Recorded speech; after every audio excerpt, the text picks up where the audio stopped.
ئێرە ماڵ مامۆستای منە ساڵی 1391 ینی دەمانجی ڕەشەممەیدا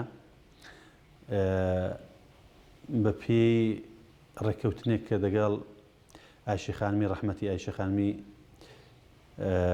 شەمسەددینی بوچی بەڕێزی مامۆستای من کرا ئێرە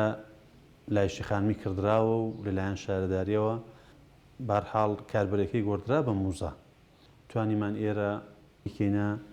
موزەی مەفاخری فەرهەنگی هونەری مەهاباد.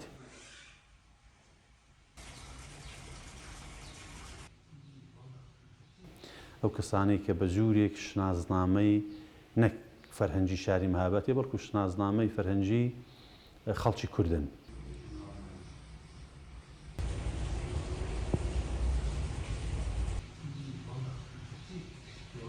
ماڵەکەی بوو بە مەکۆی ئەو کەسانی کە ناسنامەی فەرهەنگی ئێمەن لێرە جل و بەرگ و کەلوپەلی ڕۆژانە و دەستخەتەکان و ئەوانیان هەر کەسەی لە ژوورێکیدایە لە گالێرێکیدا کۆبووەتەوە و جەماعەت دێ لێرە دەبینێ.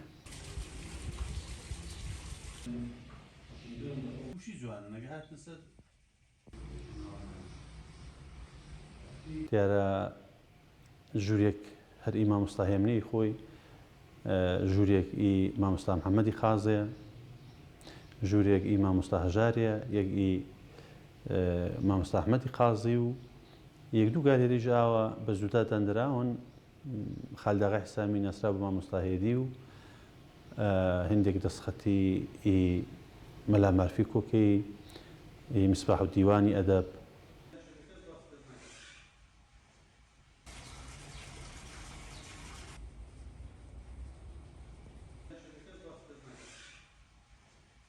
دیارە ئێستش کە ئێرە ماڵە مامۆستای منێ زی خۆیەتی ئەو کەڵکەڵە و دەغدغەی مامۆستاهەی بۆ ئەمە بتوانین لێرەش بە جوورێکی درێژەدەری ئەو ڕێبازە بین ئەو فکرە بین کە بۆ مامۆستای فکر بووە بۆیە هەر لە ساڵی دووەم و سێوم را دەفکری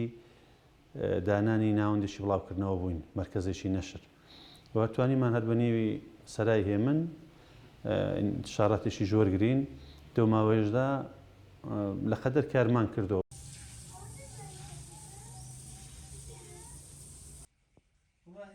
ئەوانە هەر لەسەر گوشی جوانن ئەگە هاتنە سەر